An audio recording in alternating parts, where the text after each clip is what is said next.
Welcome to the middle of another highly questionable week. What do you like today, Bo? Colin Kaepernick's out of a job, but it's his choice for now. Dale, papi. How much are the Warriors really going to miss Kevin Durant? It looks like he might be out for the rest of the regular season, and that was a crestfallen locker room when they feared it might be worse than that. When everybody walked into the locker room last year when Steph Curry was hurt, there wasn't this sense of despair. More pressure on this team, more expectations on this team, more hatred against this team. They might cough off the 1 seed here. They're only 4 games up on San Antonio. It'll cost them in that respect because I don't think they want to be playing a Game 7 at San Antonio. Right, but how much are they going to miss him? Here's the thing that Kevin Durant does for them that makes them fascinating. When they go small with a 7-foot-tall small forward who can also be your rim protector, and Draymond Green can also be out there with them. They're going to miss him because, of course, he makes them so versatile, and, of course, he is Kevin Durant. The question is, are they going to miss him enough for it to actually matter when we actually start, really paying attention to NBA basketball? And then we'll see how he reintegrates with the team. That's going to be the fun part. This right now, not really. You know, the Warriors, they lost to the Wizards last night. Did you hear what Markieff Morris says about his free throws last night? What did he say? Did it even go into your mind that, hey, the big free throws, I need to make them? Or I don't want to jinx myself.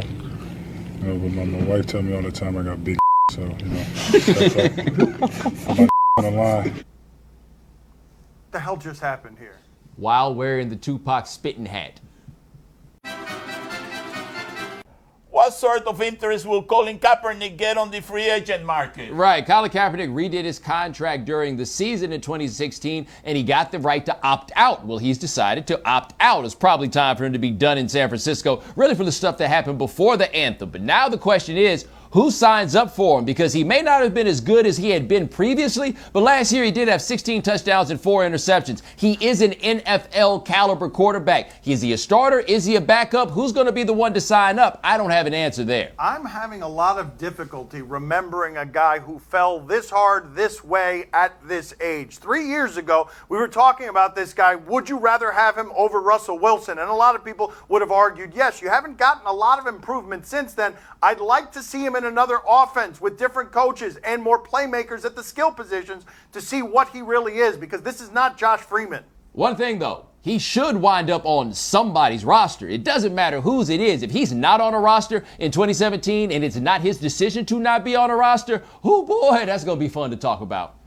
Would you rather not have a job or play for the Browns? Ooh, that's a good question right there. A difficult conundrum. Which would you prefer? I mean, for what it's worth, at this moment, Kaepernick said no job greater than 49ers. Yeah.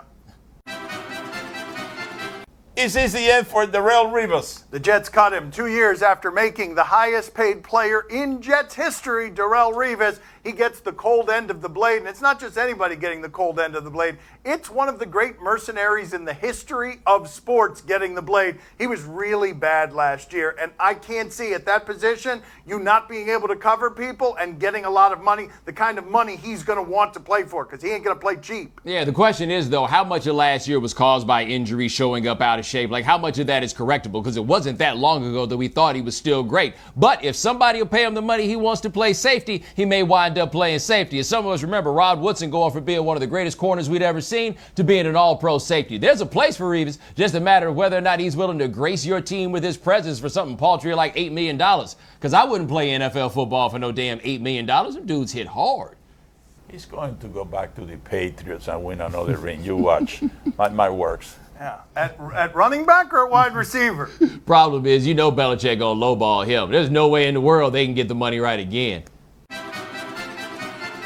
It's not a good time for Hugh Freeze to be clapping back. Hugh Freeze, the man that rode Michael Oher from high school all the way to a $4 million plus coaching job at Ole Miss. You know, the squad got caught cheating. Mike Gundy played against Ole Miss as the coach of Oklahoma State in the Sugar Bowl a couple years ago. He talks to the newspaper in Tulsa. He tells them you never know how it would have gone if it had been a level playing field, all that stuff. Hugh Freeze said, well, let's go back to the Sugar Bowl and let's see what would happen then.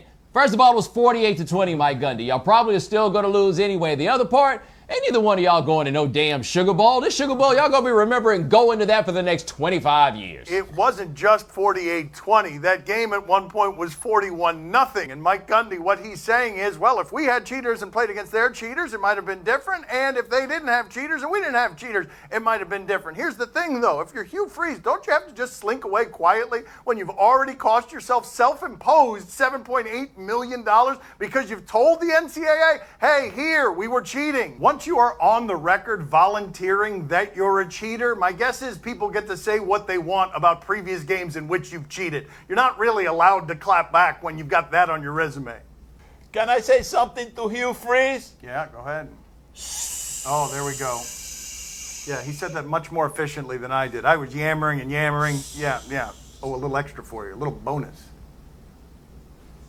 Okay, zip it. Does Georgetown have to move on from John Thompson III? The head coach of Georgetown is in the middle of his second consecutive losing season. Georgetown has come to expect bigger things than that. This is family royalty, what you're talking about at Georgetown. I don't know if they have to move on, but these results are unacceptable no matter what your name is at Georgetown. Yeah, sort of. The question is, can you move on from John Thompson III without having to kind of move on from his father, who, as you may have heard, can be a bit of a domineering presence? I don't have a great answer for that. Now, what they're doing at Georgetown now is definitely not good enough. The question I have, though, is how good exactly should Georgetown be? I don't know what they're supposed to be. When they've been great, they've had a generational level star, Patrick Ewing and Allen Iverson. In 2017, what Georgetown's supposed to be is a great question. What I do love, though, reading these stories about wondering whether John Thompson III should be on the hot seat is how nobody wants to be quoted because they still fear the old man in that place. That guy's old, and everyone is still afraid of him, so afraid that the quotes they're giving have to be anonymous, even though they're like, when should we start whispering about this? Not when Big John's around. I was like, oh, he's still big. Like, you know who else is old? Bob Gibson. Hey, the father is great. If you have to fire this son, go ahead and do it. Leave the old man in place. That's all I got to say. Okay. Wow. We see how it would go here if I got into some sort of problem. Coming up next on Highly Questionable. Like if I had the Madden clicker and I could stop it like right about here. Is this all right? gonna end well? Right. At that moment, is this going to end well? No. The answer is clearly yes. Time to play the game that ate something he found in his belly button this morning. Do you question? You give us topics and events. We question them. How'd it taste? Oh, great. Do you question if this guy's the real MVP? We have Boise State. We have Fresno State. We have basketball 4 minutes left in the first half. 7 early. Jessup pounds it high in the air over the backboard out of bounds. Uh-oh, who's going to get that? Who's going to fix this situation? You need one of those to play the game. Y'all don't have another one? Well, just use the one that you're using to hit the other one with. Just leave it up there. But I guess you can't just leave that up there. At some point it becomes dislodged and somebody might break an ankle. We have an acrobat in here? What is going to happen here? Nobody got a broomstick? Is he just going to jump up and do it? 6'11", the freshman out of Brazil. What is Oh! Making contact. They gave him the Oh, look at this. They Get gave that. him the broom-like apparatus. Yes. Oh, now here we go. Oh, we got a jungle gym situation. The real MVP. Yes. Matthew Dellavedova climbing right up there and getting this done. By the way, somewhere there is some lawyer for the athletic department holding his breath like nobody's business because that heartwarming moment could turn into a catastrophic lawsuit. Yeah, like real that. real fast. And if his father had been thinking quicker, they might wanted to fake that for fraud purposes. And looking at that jumpsuit, the next thing he's going to do is start rapping like Run DMC. I think that kid has been around the hoops before. What? What happened? Oh. Yeah. Boosh! This video has absolutely nothing to do with the video we showed before. We're just doing this because we like to laugh at kids. That's right. I mean, Get some, little man. Woo! I mean, such great video. Somebody call a neurologist. You might have a little baby cushion. Fun cushion. Do you question if this is romantic? Kentucky senior night. Wait a minute. Do they have any seniors? They don't have any seniors on that team, do they? They have seniors? All right, let's see what we've got here. From Mount Washington, Kentucky, Derek Willis. Also a part of 4 combined gotta do it more SEC aggressive. titles and Real? back-to-back Oh, he just quit on the finals. Oh, he wants to take it home with him. Wow. Well, somebody else Brother came Delbert, behind him. Sisters Kylie and Taylor and girlfriend Keely Potts. Number 35, Derek Willis. Oh, no, don't do it. Don't do it. Don't do it. Oh, Don't do it. No. Romance. Ladies and Romance. gentlemen, Ain't public romance. I Ain't also no- love ain't the no- wild that's a, kneeling. That's a watch. That ain't no romance, though. That's spectacle. I love he's as tall as her while kneeling. I hate public proposals. Like, luckily, she seems to actually like him and want to marry him. But that's for suckers who want to strong arm a woman into feeling like they have to say yes so she won't crush you in front of all those people. I mean, I wish you the best for down the line, but I can't lie. That was whack. Yeah, and she's going to leave you in the future for a guy who can run through that paper aggressively. Derek is a cheap guy. All he did was just give her a ring and kneel down, man. That's a very special occasion. You got to take the lady to a nice place, candlelight dinner, I'm telling you, music, violins, and everything like that, big meal, and then you make the proposal. Tell them how he proposed to your mom. He pointed a fork at her. He still hasn't actually proposed. He just said, "Why do you think I'm asking you so many questions about having babies?" That's how he proposed. I was broke, man. I know. Oh, look at him. He was broke. That's his excuse. Do you question if this was exciting? USA Track and Field has races for people over 90. Right. I'd love to see the waiver you got to sign to participate in this. Over 90 This is years the old? 60-meter dash. Apparently, these are the 2 dudes in the age group. Like, are these the only 2 that entered? I love a race. Hold on, my man's coming, though. Come on, 6. Wow, this is close. It is. Don't lean, don't lean, don't lean. Oh, that's exhausting. I'm surprised they weren't doing that somewhere they could make a little money, like halftime at an NBA game. Who won? Who won? Can I see that again, please? Do we have a photo finish? I want to see who won. I feel like they both won, if you really want to think about it in a macro level way. That's a time. Man. And I think that you could tell either of them that they won and it wouldn't be a big deal. Do you question if this was a bit of a flop? A bit of a flop. Memphis and Phoenix. We got Booker and Carter. Vince Carter still doing it. 40 years old. What do we got here? Who's flopping? Just under 4 minutes left in the first. Oh. Wow. Yeah. Hold on. The kid, Okie Doke, the old man. And whose little brother is that plays for the Suns? I mean, it was a flop, but also Vince kind of hit Hold it. on. Hold on. Wait. Okay. So, yeah, that's definitely a flop. But can we take a moment to appreciate that Alex Len somehow believes that he's the dude that gets to slap the ball out of Vince Carter's hand? I feel like Vince Carter's too old to be tolerating that off somebody as young and not that good as Alex Len, who I forgot was in the league. Vin was ejected from the game for that, Bomani. Right there. Ejected for sort of swinging toward his head, but hitting him on the armpit. So Vince got ejected, and he got punked by Alex Len. I think that's... Retire now. Yeah. Do you question if this ended well? We have a driver who has escaped a work release program in Louisiana. Coincidentally, I may be related to someone once who picked up a hitchhiker who turned out to be an escaped prisoner. There are going to be spikes on the road here. We were told no one was hurt. Never give us that That means this warning. must be great. Yeah. Wow. Wow. Yeah.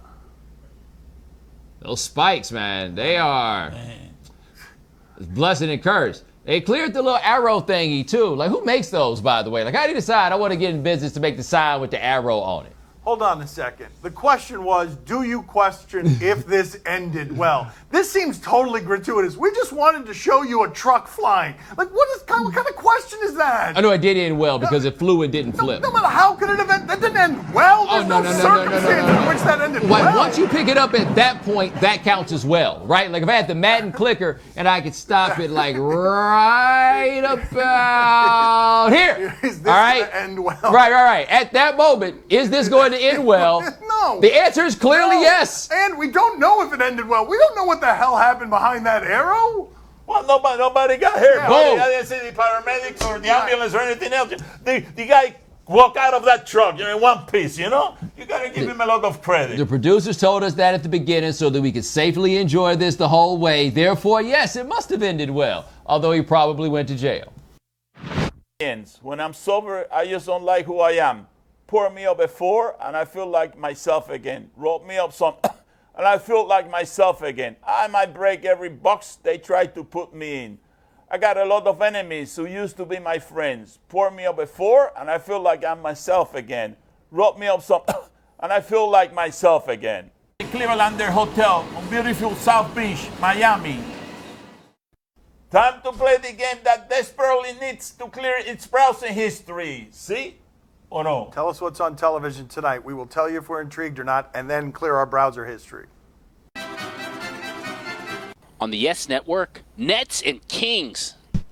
Let me explain to you how bad the Nets are. It's not merely that they've lost 27 of 28 games. It's this, okay? My father's always claiming guys who aren't Latin.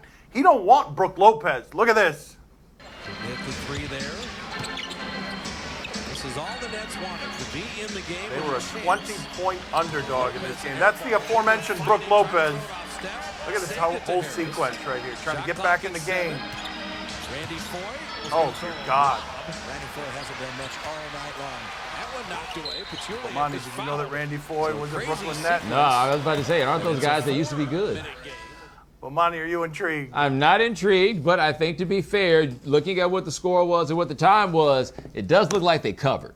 Yeah, they did. It was a 20.5-point spread. Poppy, are you intrigued? Oh, see, I'm very intrigued. Listen, the Nets are showing some spark there. Do you see that ball movement? They were shooting, they were missing the basket, they were getting the rebound, they were passing the ball around, they were shooting again, they were missing the basket. You got to give them credit. They were hustling. I think that they're at the point now they are going to break that losing streak. I can feel it in my bones. They're about to break that losing streak, That's right. I said it. The Nets are going to beat the Kings tonight. Whoa! That's right. Shocking prediction. Brook Lopez is going to come through. He may be right, he may be wrong. I'll never find out because I ain't looking for the answer. On the SEC Network, Auburn and Georgia. Okay, we've got a halftime contest here. Auburn kid trying to win $5,000 to put toward his tuition. Let's see what we've got here. Oh, wait a minute. I heard about this story. No, that was Louisville I think you heard about. You got to make a layup. You got to make a free throw.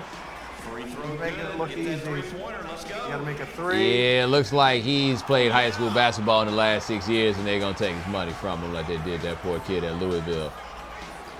Oh, and half court. Oh. Granny style. Are you kidding me? Wow. Bang! Whoa! Underhanded. That was amazing, and he shouldn't get the $5,000 for doing it underhand. Well, Monty, are you intrigued? Sorry, man. The underhanded thing makes me feel like he shouldn't have got his money. And you know why I wouldn't be able to do the underhand free throws? Because I admit it. I do care what my friends think. Poppy, are you intrigued? Oh, see, I'm very intrigued. Bring back old memories. You see, Shaq, this is you should have done when you were playing in the NBA, get to that free throw line, all the free throws that you miss. If you had used the underhanded technique, you'll be on top of the hip now. Everybody, the people remember you because all the free throws you miss. Yeah, not the 4 championships and just complete That's all run I know of dominance. about you, Shaq. That's it. On HBO, UConn, The March to Madness. Let's watch this. HBO does really good stuff usually when they go into sports. Let's watch this. Any kid that's in high school and chooses to play here, automatically that makes him a pretty tough kid because you can go anywhere else in America. They don't have the expectations they have here. Nobody expects you to be perfect except us. That's what's gotten us to where we are today. Together on 3. 1, 2, 3. Yeah! This is why we practice the way we practice, we train the way we train. These big games against the best teams in the country, they're fun for us as a team. They're supposed to come in here going, I wonder if we can do this. We're supposed to walk around like we own the place. When everybody's against you, when you play in that kind of environment, it just gets you going. If we're going to go back out there, then let's go out there and play. You make it here, then you're the best there is. I'll give you the condensed version. They always win. No music, no big words flat. They always win. But Monty, are you intrigued? I'm not going to lie, though. I saw UConn March to Madness. I was like, wait, they're going to make the tournament? Oh, no, the women's team. My fault. Yeah. Poppy, are you intrigued? Oh, see, I'm very intrigued. But listen, this is going to do wonders for these programs. Finally, they're going to get some good recruits, Finally, they catch a break. On Lifetime, Bringing Up Ballers. This is going to make me sad because parents are too hard on kids. Let's see. I love you, son. I want you to be the best. Oh, my gosh. I want my son to win. This is my coach, my turf. Police. I don't need plastic surgery, honey. Slow down, Blondie. Yes is the answer to my question. It's going to be make me sad because parents are living through their kids. Bomani, are you intrigued? Yeah, that's not so much living through their kid. You see, I see what you're doing here, guys, and it could be a real problem. I don't know if you've been watching the news, but we don't need these kinds of tensions. Poppy, are you intrigued? Oh, see, I'm very intrigued. But listen, if I had to drive my car next to you when you're running, we'll be going about a mile an hour, people behind me will be honking and giving me a hard time, I'll be very embarrassing. Yeah, for you. Yeah, for you it would be embarrassing, right. That's all the time we have for today. Thank you for watching. We'll talk to you tomorrow. Thanks for watching. Gracias. See you mañana.